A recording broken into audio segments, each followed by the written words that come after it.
Hello, good evening. Thanks for being with us tonight. I'm Blake Burman. This is The Hill on News Nation. Tonight, the president's health. An impromptu update from the podium involving a bruised hand and swollen leg for the commander-in-chief. There was no evidence of deep vein thrombosis or arterial disease. Additionally, recent photos of the president have shown minor bruising on the back of his hand. This is consistent with minor soft tissue irritation from frequent handshaking and the use of aspirin. We'll explain what it all means for President Trump asking one of the top doctors in Congress. Plus, welcome to the Rock. From alligator Alcatraz in Florida to the real one in San Francisco. Why the Attorney General stepped foot inside Alcatraz today. Also this evening, is the southern border sealed? The new numbers showing encounters plummeting and fentanyl seizures dropping. The response from the White House tonight. But first tonight, here from the Hill, you and I, we heard it first together. The DHS Secretary Kristi Noem telling me that big changes are coming to our airports.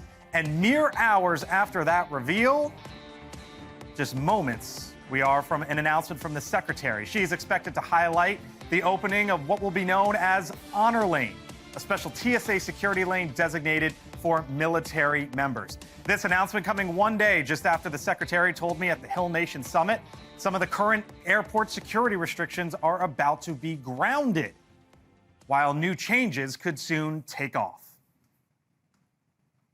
The day I walked in the door, I started questioning everything TSA does. You still need pre-check because if you want to leave your electronics in your bag and so that's the only like that. Is that the only reason? reason? There's a few things, but I will tell you, the liquids, I'm questioning. So that may be the next big announcement is what size your liquids need to be. We're looking at our scanners. What we have put in place in TSA a multi-layered screening process that allows us to change some of how we do security and screening. So it still is safe.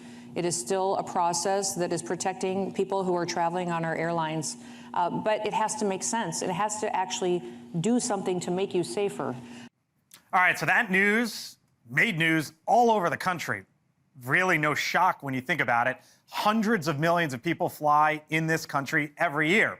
Now, over at the White House, the press secretary, Caroline Leavitt, asked today about those comments and whether or not President Trump supports the potential changes. I think it's great that on day one, she asked TSA, what are we doing right? What are we doing wrong? How can we make air travel more efficient while maintaining utmost security for American passengers and travelers? All right, so here's some of how all of this played out really over the last couple decades. Restrictions ratcheted up in the years following 9/11. You probably remember it, right? Which includes liquids, how much you can bring, along with taking off your shoes at security. Both of those went into effect in 2006. Then between 2009 and 2010, full body scans and pat downs. Those came along. A small but then welcome rollback in 2013. Pay for TSA pre to avoid some, but let's face it, really not all of the hassle. But earlier this month, Noem announced that the shoes off rule was no more, getting rid of that. And it's very clear from the last 36 hours or so that we are likely to see big changes at the airports. She's at an airport right now in Tennessee with a new announcement, and you heard the comments that she told me just yesterday. So what might all of this look like? John Pistole ran the TSA for 4.5 years as the head of the TSA. He also oversaw the creation of TSA Pre, implemented full body scans and pat-downs at USA airports, and joins me live tonight. John, thanks for being with us. You're the guy I wanted to talk to, so I appreciate the time because you know this in and out. I'll be honest, I don't know the 311 rule. I had to look it up, and I think I'm probably like most people, right? And it turns out with liquids, it's the 3 ounces, the 1 bag. It's got to be clear, 1 bag per person. Kristi Noem's basically suggesting that could go. Is she right here? Yeah, so I think the context is always important here, Blake, in terms of why was the rule put in place? And it goes back to September of '06 when a group of 18 or 20 British nationals had a plot to blow up 8 or 10 airliners coming from the UK to the US and Canada with liquid explosives. And fortunately, the Metropolitan Police and the British Security Service, MI5, were able to disrupt that plot. But immediately after that, the new liquids aerosols and gels, so they're called LAGs, L-A-G, liquid Right. aerosol gels. That rule went into effect. And so the key is what the secretary is talking about, I think is terrific in terms of innovation and moving forward with what we call So you risk-based agree with security. her on the liquids front? Time to take a look at it and say, you know what, maybe some changes here? Yeah. Yeah, I think it's a great time to look at it because a couple of factors. One, technology has improved. The technology has actually been there for quite a while, but just has been a cumbersome, slow process to take somebody's out of, their liquids out if they had more, for whatever it may be. And so that's been the challenge. And the 100 milliliters, 3.4 ounces, was based on what the FBI intelligence community did in terms of working with DHS and TSA to say, what could be catastrophic to a flight if it exploded, if it was liquid explosives. And so that's why that 311 Right. rule came into place. So you talked about the technology. The other thing the secretary said to me was that we could get to a spot soon where you just take the bag, you roll right on through, and it takes 1 minute. Is that coming? Is that where we are? Well, I'm intrigued by that to know if she's referring to what we used to call the checkpoint of the future, which goes back to the analogy of the old Arnold Schwarzenegger film where he's walking through and you basically see a skeleton with a gun walking through. It's not that, but given the improvements in technology and the biometric identification of passengers, positively identifying the passenger with who they are in front of the TSA officer.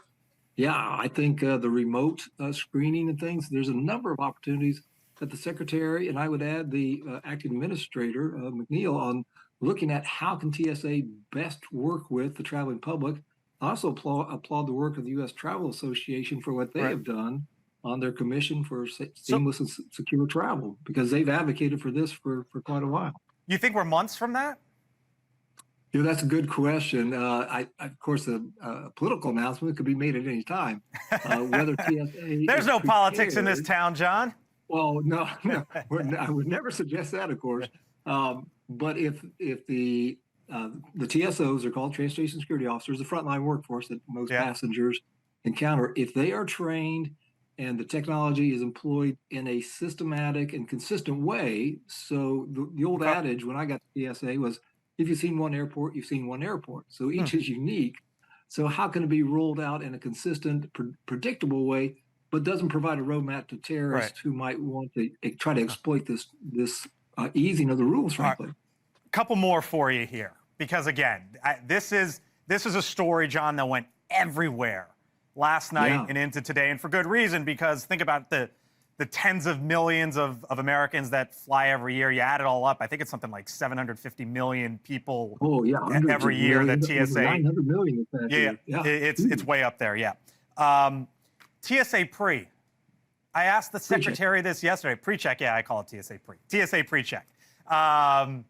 You're the one that oversaw that. When that went in, it was you were the TSA administrator. Do we still need that? Like, I hear you and I hear the secretary sort of outlining this world that we're about to live in at the airport. And now I'm wondering, do we need TSA pre-check? Yeah, it's a good question. And it sounds like the secretary is looking at that. And I applaud her for that. As she mentioned, and I agree with her that TSA pre-check does still provide an added value to passengers who don't have to do other things like take a jacket off or keep electronics. They can keep electronics in their bags and things like that. So there is added value, and there's additional screening that takes place with the TSA pre-check passengers, and so they are assessed as a lower risk, even though they may be a random selection for some additional screening. If you're not in the TSA pre-check population, though, there's a higher likelihood, still low, that you might be selected for random screening, which is more time-consuming and more intrusive. Let me leave you with this, because as I mentioned, you ran the TSA for 4.5 years. You also were the deputy director over at the FBI. Safe to say you know a thing or two about security in several different forms. I could ask the question, and I am going to ask the question. Are we, it's 25 years since 9/11, which was a lot of this was put in directly as a result of 9/11. And I got to imagine, John, that there's some folks out there saying, Are we not as focused on the threat as we should be? Or is it just that the tech is there, it's 2025, and this is the world we live in? Yeah, it is. And that's why we refer to it as risk-based security, because anytime you do something that either enhances security or diminishes, depending on how you look at it, there is a risk involved.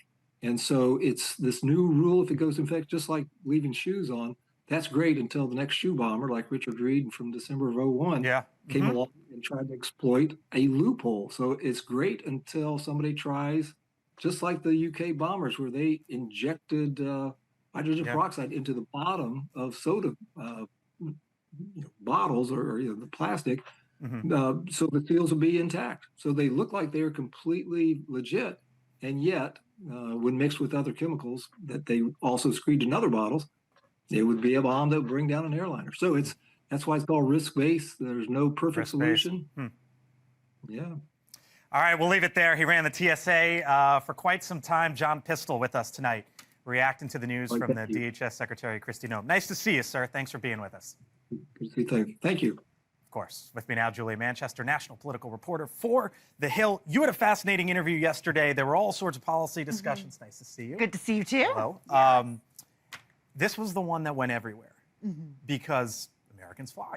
Right. And a lot of Americans fly a lot. Right. It seems like this, if nothing else, I was joking with him, there's no politics in this town, and I'm not suggesting this is political. Right, but this is a political winner for Kristi Noem and the agency that is dealing with a lot. Absolutely. We're seeing that there's been a lot of pushback, obviously, to, I guess, the way the administration has gone about a number of these deportation raids across the country, the optics of that. But also, of course, this is coming on the heels of those very deadly floods in Texas and questions over cuts to FEMA and the response to that. So this is maybe some potentially good news that travelers can sort of digest at a time, and, at a time when there's a lot of trouble in the world, and DHS can sort of get a public relations win. Yeah, this, like I said, went everywhere, and folks are talking about it. Catch you later in the show. Definitely. Appreciate it. Sounds Julia good. Manchester, thank you.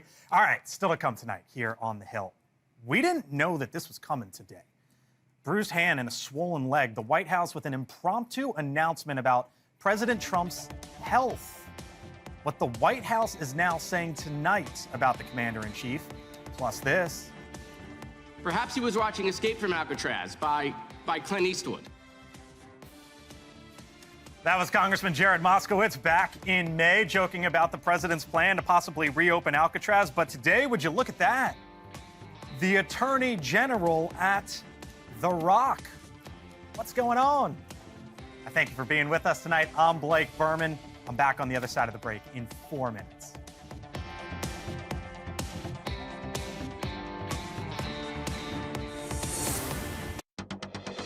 I know that many in the media have been speculating about bruising on the president's hand and also swelling in the president's legs. The president underwent a comprehensive examination, including diagnostic vascular studies. Bilateral lower extremity venous Doppler ultrasounds were performed and revealed chronic venous insufficiency. That, the White House Press Secretary Caroline Leavitt today, revealing that the president's diagnosis of a condition called chronic venous insufficiency. She went to the podium and at the top of the briefing there started talking and said, listen, this is from the president and I want to let you know. It comes after the president experienced bruising on his hands and swelling in his legs. Photos like that from President Trump's meeting with Bahrain's leader in the Oval Office show makeup on his hands, swelling in his ankles as well. The White House says it's a benign and common condition for individuals, particularly in their 70s. Now, the announcement also comes as House Republicans are calling in more former Biden administration officials about the mental and physical condition of the commander-in-chief at that time while in office. The House Oversight Committee says interviews will be done in August and September with folks like Karine Jean-Pierre, the former press secretary, the couple other folks in the press shop as well, and even Jeff Zients, the chief of staff at the time, bringing the total to 11, giving voluntary interviews. 3 have also been subpoenaed. 2 of them, though, have pled the 5th, declining to answer any questions. That includes Anthony Bernal on the right and the president's former physician, Dr. Kevin O'Connor, on the left. Joining me now, the only practicing physician in the United States Congress. He is from North Carolina, the Republican Greg Murphy. Doctor, Congressman, hello. Nice Thanks to for see being you. here. Thank you. I didn't know that you were the only practicing. Yeah, It's I still do it. remarkable. A couple different jobs. Tell me, so there had been some pictures out there and folks wondering what was what. Caroline goes to the podium today, outlines it. I'm not a doctor and don't plan to play one on TV. Yeah. Tell me. So, you know, I as a urologist, I take care of a lot of older patients. Okay. It generally tends to be that Yep. that type of patient population. This is not an uncommon thing. As people get older, the veins have little valves in them, and that's what allows blood to stay in a place, and then muscles contract and actually pushes blood from the legs back up into the hearts. As time goes by, these valves become a little bit more incompetent. They're not working quite as well. So that leads to some stasis, some blood not coming back up as well. You also looked, and apparently the president had this also, had an echocardiogram to look and make sure he didn't have what they call right heart failure, where the right heart is not taking in the blood like it should.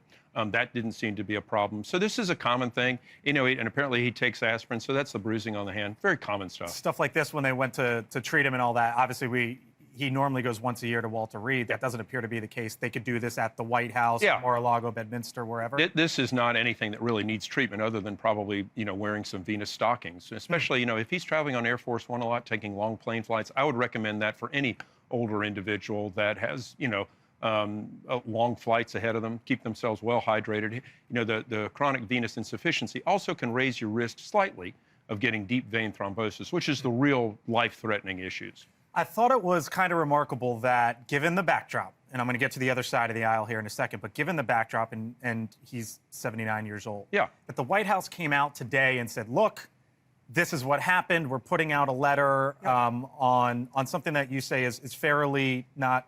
It's not uncommon. Uncommon. So I guess what I'm getting at is this sort of the new normal, given what happened and all the questions in the last administration? Do you think this is where we're at going forward, that if something happens, not even specific to Donald Trump, but presidents going forward, that White Houses are going to say, okay. Well, given the lack of or was it just that the images were out there and they needed to address probably this? a little bit of both. Okay. But given the lack of transparency we saw from the last administration, everybody knew that the president was having mental faculty issues. I mean, if you didn't know it, come on, you're living under a rock. But the fact that, you know, this is all out on television, and the Trump administration has probably been the most transparent of any administration in history. They're just putting it out there. some conservative Republicans on a different story who might have a different that's opinion. a different issue. But we'll leave it there. Yeah. No. But just as far as the president's health, making sure that, look, he's robust. This is not going to defer him or deter him from his job.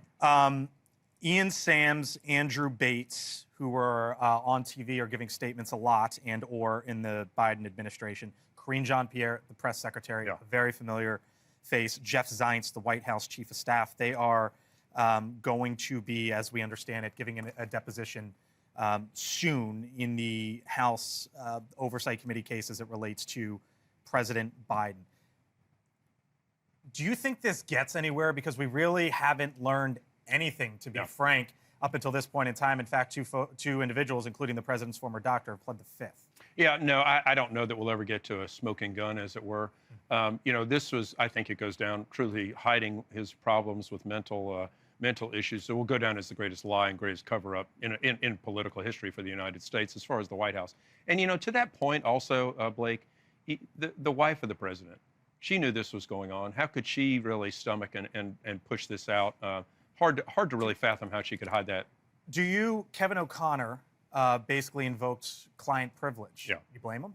No, I don't. You know, if there are specific issues, I'm not supposed to discuss issues unless I have HIPAA clearance.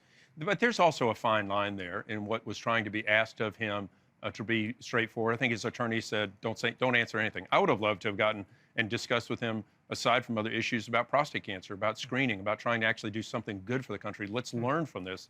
But it didn't surprise me for him to plead the fifth. Heading down to take care of patients, you tell me here. Well, if we get out of here in time. if you get out of here in time. Tomorrow afternoon, we'll see. All right, Greg Murphy, Republican. Right. Thank you. Doctor, thank you. Appreciate it. All right, still much more ahead. Here on The Hill tonight, remember when the president said this about Alcatraz? Represents something very strong, very powerful in terms of law and order. Our country needs law and order. Can the White House now sell the idea of opening the Rock? Two top officials touring that building today, including Pam Bondi. Other side of the break. Is this a good idea? Charles Marino, Tracy Walder, Sean Spicer when we return.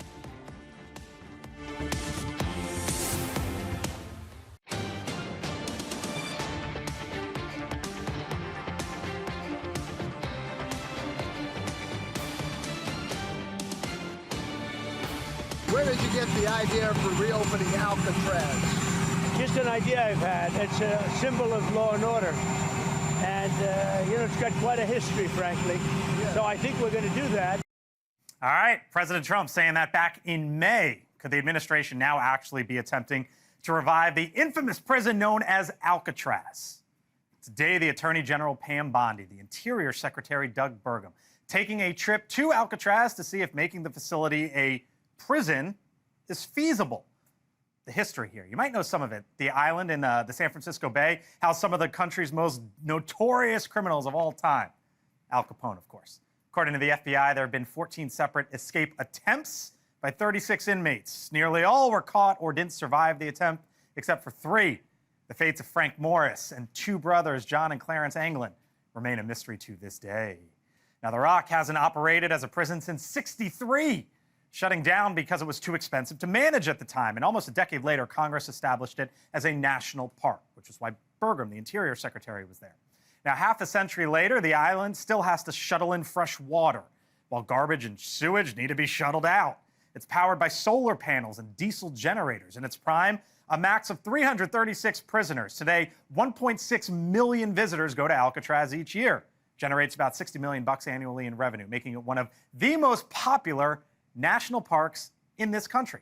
Now, while there is not an official estimate on what it would take to get the facility back up and running again, some projections say it could cost hundreds of millions of dollars. So what's going on here? Breaking it all down with me, News Nation national security contributor Tracy Walder, former Secret Service Special Agent Charles Marino. I'm going to get to Sean Spicer in a moment to react to all this. Tracy, I'll start with you. And Tracy, Charles, hello to you both.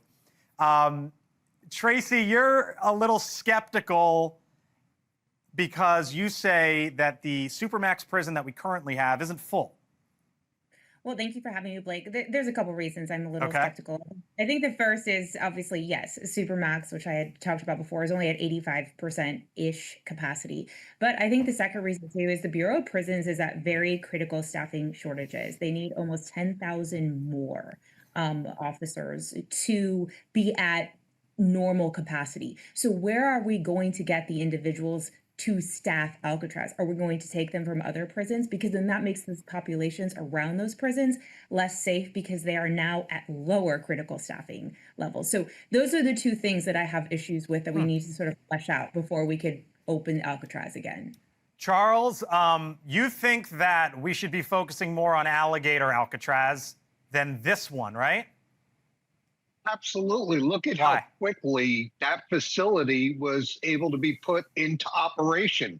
Look, Alcatraz in San Francisco is not going to solve the problem that ICE has today, or even 5 years from now regarding the shortage of detention space. Have you been to Alcatraz lately, Blake? Not lately. When I was a youngin', when I was about like this tall or something like that. I mean, I got to tell you, there's no way the work out there gets completed in time, on budget, to make a difference to these deportation efforts that are going on right now. So if Trump says, Bondi, get it done, or Kash Patel, get it done, how long do you think it takes? With the city of San Francisco involved, we may see the bullet train up and running sooner. Okay. Tracy, if Trump, so Charles is pouring cold water on this. If Trump wants it to happen, you think that this thing could actually be functional? Listen, I'm sorry to echo Charles, but I actually completely agree with Charles. I mean, for the other two reasons I said before, obviously, in terms of why this shouldn't be reopened. But listen, if it's because of the fact that he needs immediate detention space, Alcatraz ain't it. It is going to take years. And it's not just because you can't get people there to work on it. Everything, as you mentioned before, Blake, has to be shipped in, including all of the materials to retrofit all of this. And if we're about cutting budgets and fiscal responsibilities, this is not the way to do that. If you are looking to house detainees, yes, I do believe Alligator Alcatraz is probably an easier and quicker way to do that. But again, who are we going to staff it with? That's the number one problem. Tracy, Charles, I'll leave it there. You know, I always appreciate you both. Unique insights to all of this. Talk to you again soon. Thank you. Thank you. Thanks. All right, so while the administration views reopening Alcatraz as a symbol of law and order, Democrats like the Florida Congressman Jared Moskowitz say it's a nostalgia-fueled waste of money. I brought boards because some people are visual learners. Perhaps he was watching Escape from Alcatraz by Clint Eastwood. Maybe he was watching The Rock with Sean Connery. You know this one. This is where Sean Connery goes back to Alcatraz. Maybe the president was just Netflixing and chilling, like watching The Rock, which is not to be confused with The Rock. Sean Spicer, come on in. NewsNation contributor, former Trump White House press secretary. Even you're laughing at that one, Sean. What's Trump doing here? So the funny part about this is I love that what he's doing is exactly what we're doing right now. We're talking about it. Jared Moskowitz, the Democrats just talked about it. Here's why this is critical. During the Biden administration, it wasn't just the policies. It was sort of the bat signal that they put up to the rest of the world. You know, remember Kamala Harris, she said, I have one word for you. Don't come. And then they kind of winked and they said, but if you come, we're going to give you a hotel room, a gift card, and a free cell phone.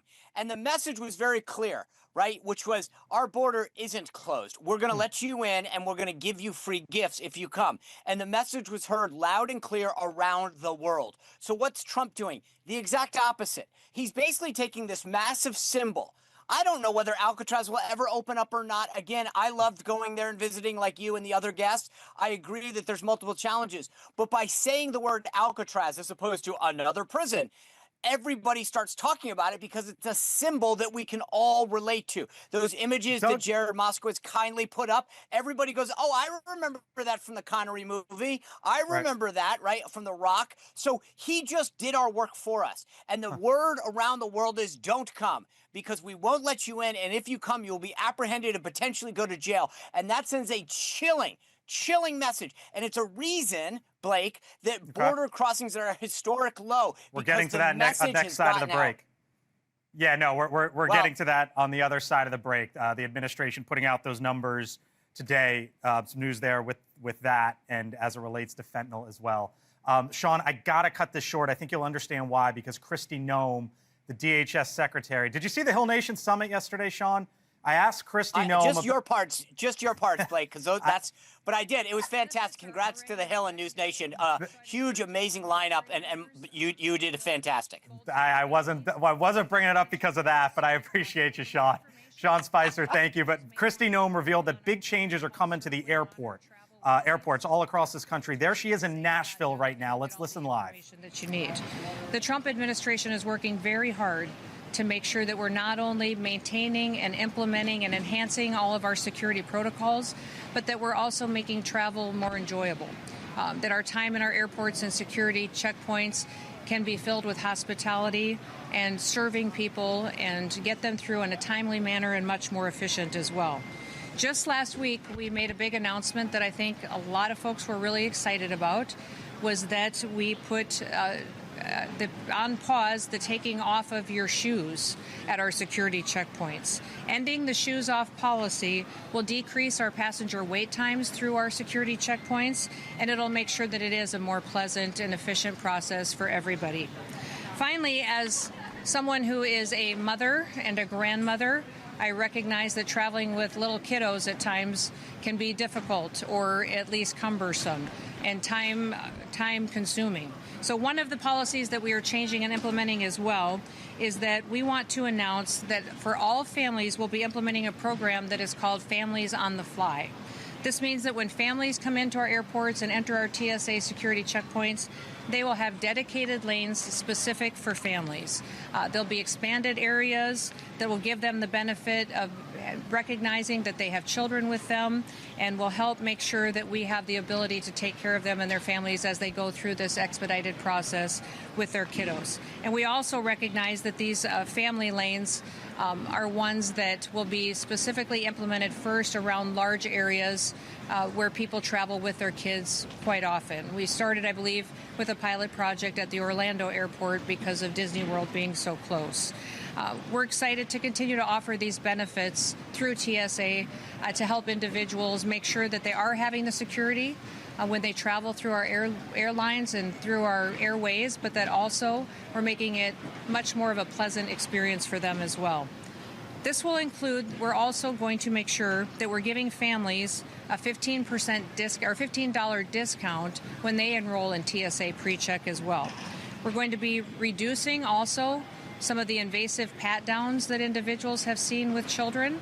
And so we'll be focusing on making sure that activity is as limited as it possibly can be, recognizing that when people are traveling with their children, many times that has been invasive in their privacy.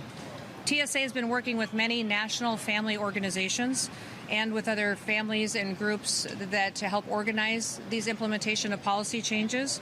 And we're going to continue to do that to make sure we're looking at our screening processes, keeping our standards high, but making and accommodating the processes that these families are asking for. As we prepare for one of the busiest summers and falls that we've seen in our country's history, we're also recognizing that we've got even more travelers that are hitting the airways in the future, with not just the World Cup coming next year, which will bring us 22 million international visitors that will come into this country. We also have the Olympics coming up. We'll be celebrating America's 250th birthday as well next year. So streamlining these processes is incredibly important for us to make sure that we can accommodate the increased traffic that we've seen and continue to do even better into the future. One of the things that I would note for all of you is that we have seen our 7 busiest travel days in history just since the beginning of this calendar year. So more and more people are traveling by air, and we're determined to make sure that we're keeping our technology investments, our training for our TSOs and our TSA employees to the highest level so that people can streamline their processes going forward. We're making sure that every policy that we have is a common sense policy that serves people and keeps us safe. With that, I just want to say thank you for being here, and also God bless all of our military members and the folks who live in this country, and may they all be safe as they go out and they do their work and continue to defend our country. With that, I'll open it up to any questions that you may have. Yes, sir. Yeah. Yes. Mm-hmm.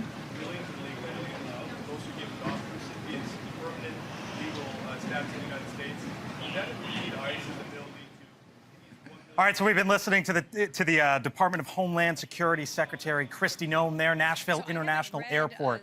As we discussed with her yesterday, there are some big changes that are coming to our nation's airports. She told me yesterday they're relooking at liquids. They're relooking at a possibility of maybe a walk-on through the security line in a minute. What she was there to announce was known as an honor lane involving military families. You heard her there talk about reduced pat-down on children. The bottom line here is, and as we started the show talking to John Pistole, the former head of the TSA, it's been 20 years since some of these policies have been put in place, and it has been very clear over the last 36 hours that the experience at the airport is about to change, and the Department of Homeland Security is rolling it out. The Hill, back on the other side of the break when we return. Stay with us.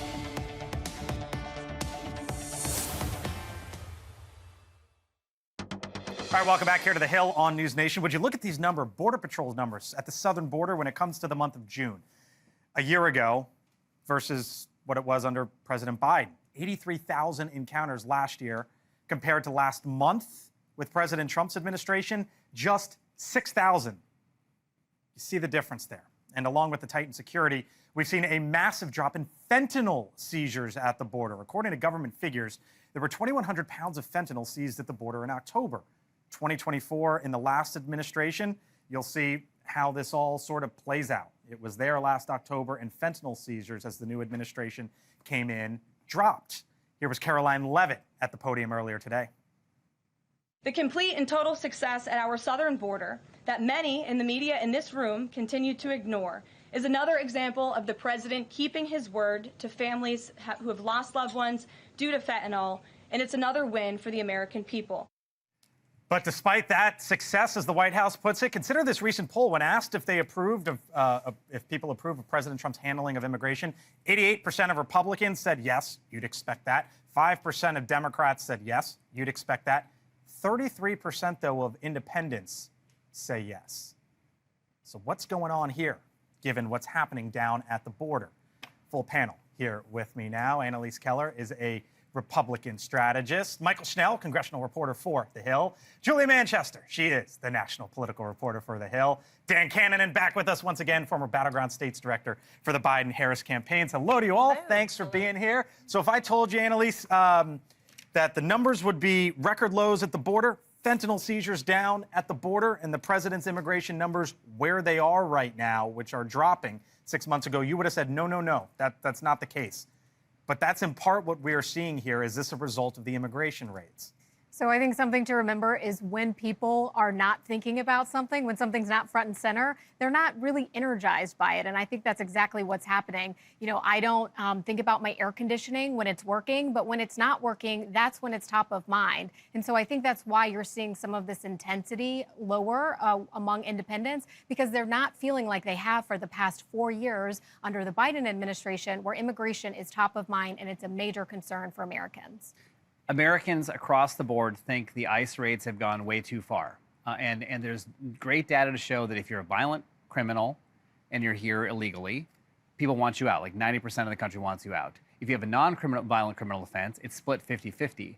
If you don't have that, if you got a job or you're married to a U.S. citizen, it's like 3% or 5% of Americans think you should be deported. 70%, Blake, of the deportations have no criminal record. The raids are grotesque with masks and tanks. It's indiscriminate. It's Trump's policies. One day having egg workers be off the hook, the next day not. That's not the way to run a railroad. American people do not like that cruel and indiscriminate policy. So that's the take from one side. The other is, Julia, it is a success at the border right now for Donald Trump, but he's also seeing these numbers. I think immigration is a very broad issue, and we can differentiate. That's one way to put it. We can differentiate the raids that we're seeing across the country. That we're seeing California, blue states, red states. We're seeing them across the board. But that's also different than, the decrease in crossings from the border. And I think, obviously, Americans, the majority of Americans voted for Donald Trump, in part because of that immigration policy that promised to bring down the crossings over the border.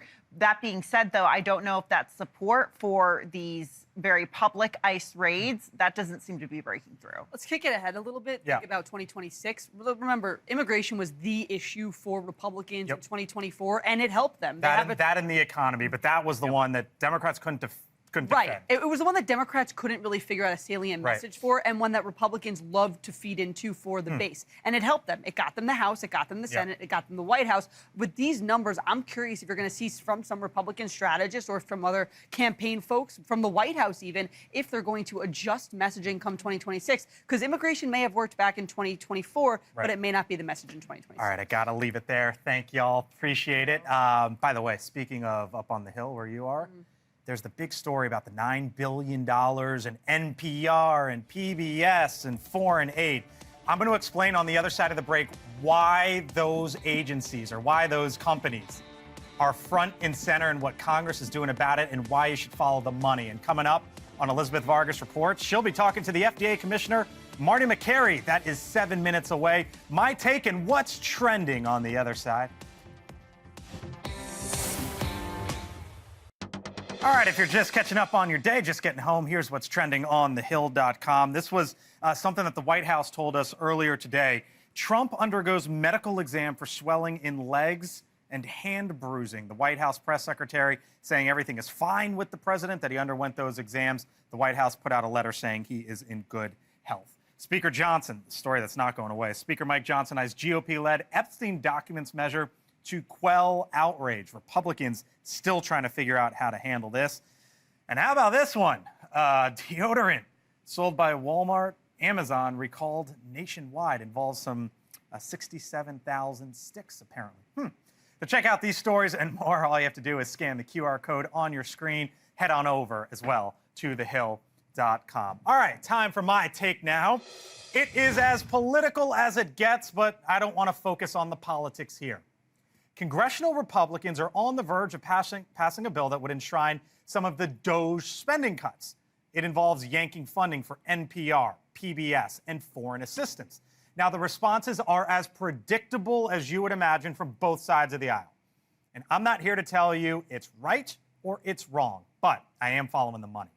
DOJ claims that it has identified about $190 billion in savings, but with Musk gone, Republicans are now trying to codify as much of that into law.